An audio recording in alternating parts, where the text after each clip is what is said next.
marketing, explosive growth, and revolutionary secrets that can catapult your business to new heights. You're now listening to the Underground Marketer Podcast with your host, Tudor Dumitrescu, the one podcast devoted to showing new businesses how to market themselves for high growth.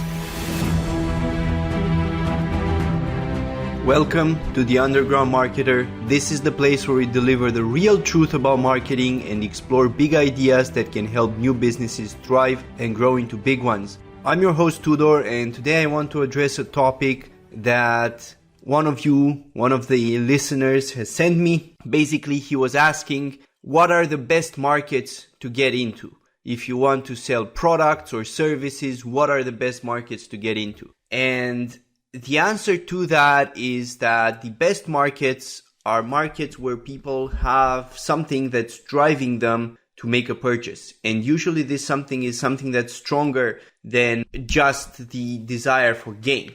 It's like an obsession. So I like to think of these markets as the markets that are driven by passion. These markets are generally evergreen and they're always sustainable. Regardless of what you do, there's always going to be people in those markets. It's not something that comes and goes.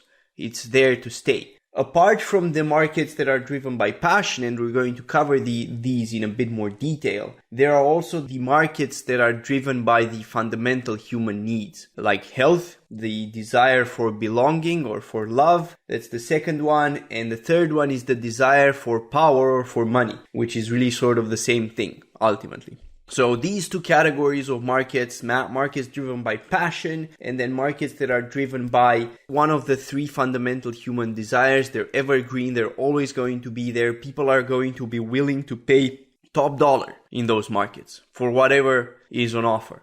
And the offers always change. Most of those markets end up going through cycles and through new mechanisms of delivering the same kind of benefit to them. Take an example like weight loss. Right? Weight loss addresses two fundamental markets really at the same time. So number one, it's health. And number two is relationships, belonging, and dating. Because obviously if you're fat, you're not as attractive and it's more difficult to get a partner. It's more difficult to feel good about yourself and confident about yourself. So if you take a market like that, you will see that historically the benefit is the same. The benefit is losing weight, but the mechanisms of achieving that keep changing. One time we've had mechanisms which were just through exercise, but now a lot of people, they have tried exercise and they couldn't lose weight, they couldn't keep up at it, so they're not satisfied with exercise anymore. They're looking for a new mechanism to get that same benefit.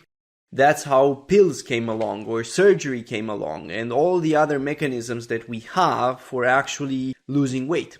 That's how all of them actually came about. And it's this cycle of the market going from one mechanism to another in popularity that really drives those markets. And they're evergreen. It's like they're circular. They're like a spiral, which keeps going up and up in the sense that the mechanisms are changing and they're getting better, or not necessarily better, but different over time. And it's what drives the market. The market is never going to run out. We're always going to have people who have fat problems and weight loss problems. So it's an evergreen market. The same can be said about the markets driven by passion. So think about people, for example, who are passionate about golf. They spend hundreds, some of them thousands of dollars every month on golf. And what's the reason behind it? It's just that they're passionate. The sport, their passion, whatever it is, doesn't have to be a sport, makes them feel alive.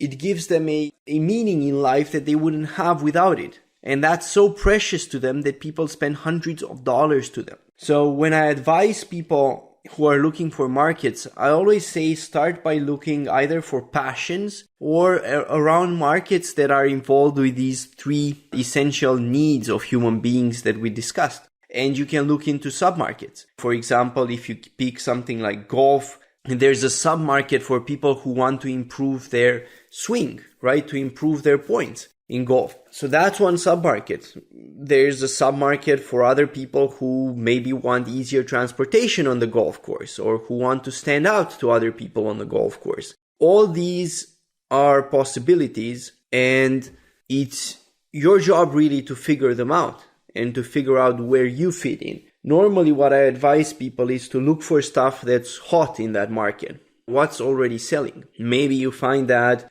some training course with a special swing for the golf club that's trending and it's really popular. Then you can look into doing something similar or something that may even be complementary to that. But whatever you do, if you have a chance to pick your market beforehand and you know that you want to sell some product to them, try to go after one of those hot markets, either a passion-based market or a market that's based around their needs. The alternative is that you go after some sort of new or emerging market, and if it's not tied into a passion, if it's not tied into a need that human beings fundamentally have, then what you risk doing is stepping into a fad. Like a few years ago, there was a fad with these spinners that they would sell, and they sold a lot of them. But what happened is that ultimately people got bored of them, and a lot of sellers, they ended up buying huge volumes of those spinners, and then they couldn't sell them. They couldn't get them, unload the inventory basically. So that's what can happen if you step into a market that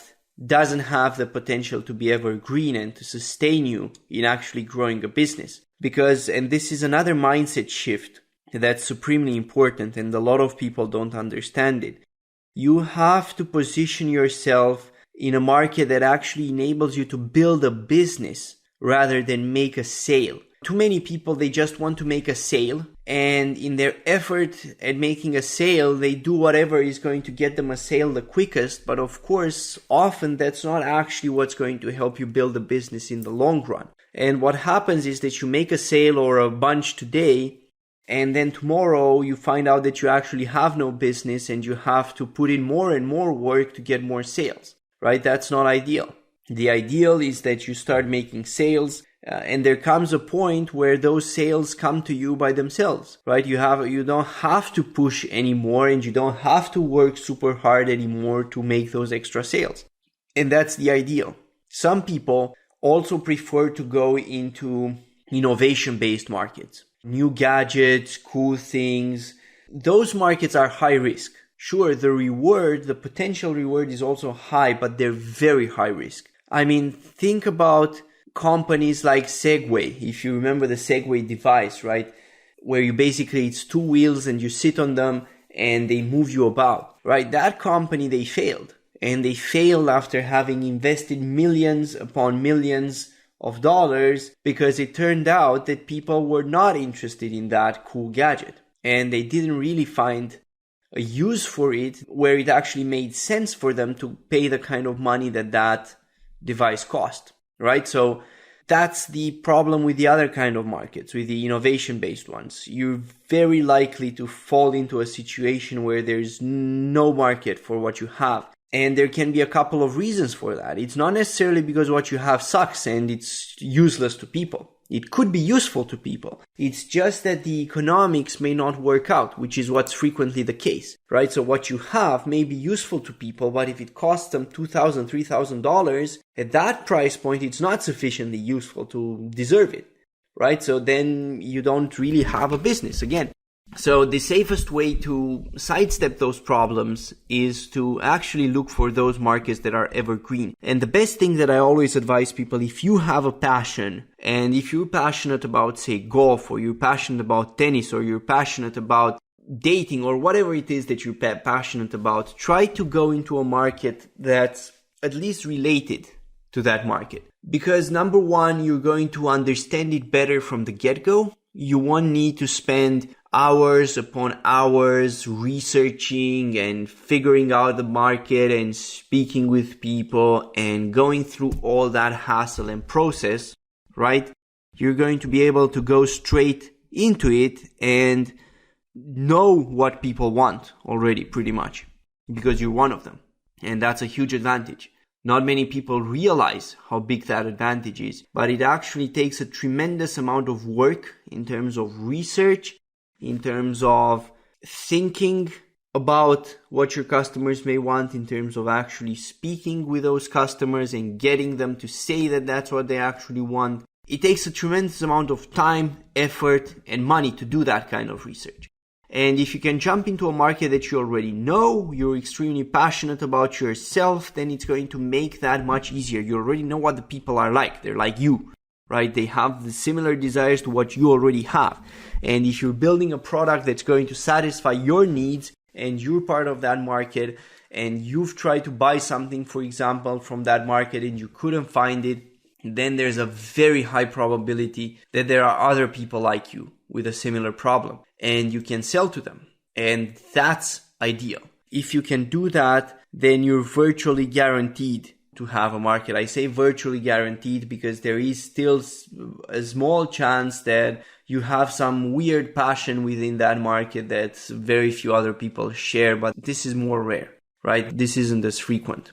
So that's what I advise people all the time. If you can start with your passion, do that. And this includes in terms of your actual work, what you're actually going to do, because you realize, for example, let's say that you try to build a blog, let's say about tennis, but you've never played tennis yourself and you're not really passionate about it, but you've seen that some other guy makes a lot of money doing that. And you go and try and do it, and for each article you have to spend hours upon hours reading about how to do this serve, how to hit it, how to whatever. And then not only that, you have to find the best ways to explain that while you actually lack the practical knowledge of how to do it yourself. It's so painful and it takes so much time that you're just going to hate yourself. I tell the same thing to people who want to get started with affiliate marketing. Start selling a product that you're interested in, that preferably you're using yourself. Because if you don't do that, the alternative is that you're going to do something that's going to be basically infinitely worse. You're going to make your life a living hell. You're going to spend ages upon ages researching, and it's going to be so hard, and you're not going to know what to write. It's going to drive you to desperation. So just choose the easy route. Just choose something that you're interested in, something that you're passionate about. Choose a market that you're passionate about. And it's important, it doesn't have to be exactly what you're doing, but choose a market that people are passionate about. And then all you have to do literally is check that there are other people who are passionate about that market and who are spending money in it. I always advise people to look for other products in the market that are selling. And if you find a lot of products that are selling in that market and a lot of people similar to you preferably, so not huge brands selling that product, then you know that there is space and that you can be successful in that market. And this is actually very relevant because a lot of people, and I'm actually very well known for direct response, and that's to this day what a lot of people come to me for. And all these passion-driven markets, all these evergreen markets, it's all about direct response in them because you're actually catering to real needs that people have. There is no trick behind it. You're not selling something just because it's cool. You're not doing any of that, right? You're actually catering to real needs that people have.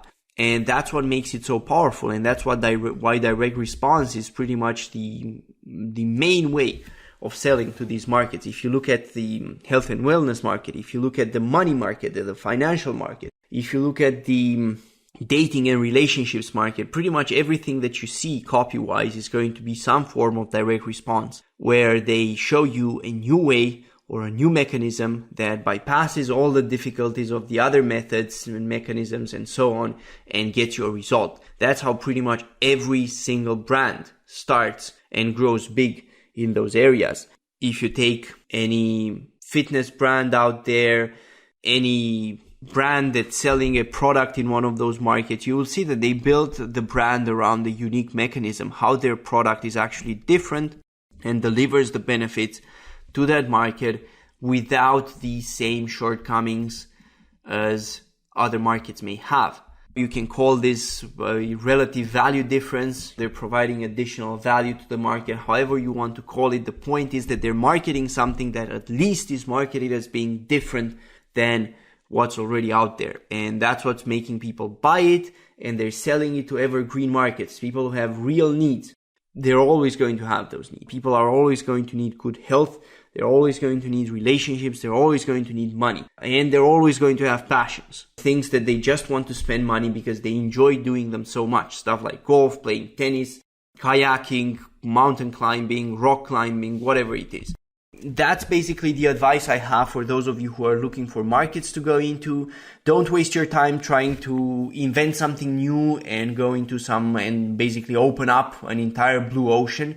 Instead of doing that, try to focus to a sub-niche of an existing market. Find out the products that are already popular and that are already selling there. Look for product ideas and for improvements that you can do around those products and start selling that. Don't waste your time trying to innovate, because likely you'll build something that nobody wants, or nobody wants at the price point where it makes sense for you to sell it at, right? And then you don't have a business. Or the alternative again is that you risk going into a market which is a fad, right? And it's going to work out for you in the beginning, but then you wake up and you find out, oh my God, actually I still don't have a business. And that, in my opinion, is one of the worst things that can happen, right? That's pretty much my advice on this topic with regards to choosing your markets. Remember, the most important thing is there are two types of markets that you should go after if you have a choice. Passion-based markets, stuff like people who love playing golf or tennis or kayaking, that kind of stuff. That's one. And number two is evergreen markets, which are built around the three core needs that people are always going to have: health and wellness, relationships and dating, and money. I will include fitness in the health and wellness part. That's also part of that market. And then of course you can look into sub niches of those markets. The great thing about the needs-based markets is that they're always going to exist. And the great thing about the passion-based markets is that people are always going to be willing to spend crazy amounts of money to fulfill their passions. When something is not a passion and it's not an absolute must-have need, you're sort of skeptical about spending money, right? You want to make sure that everything is perfect and you're getting a bargain and whatnot. But when you're actually passionate about something, you just spend money on it and you don't even think about it. That's the kind of customers that you want to have, because those are the customers who can make you very rich very fast. So that's about it for today. Stay tuned for the next episode, and until next time, keep growing your business and providing massive value to the world. You are the reason why we're all growing richer, our freedoms are expanding, and we're all living in greater prosperity. Thank you.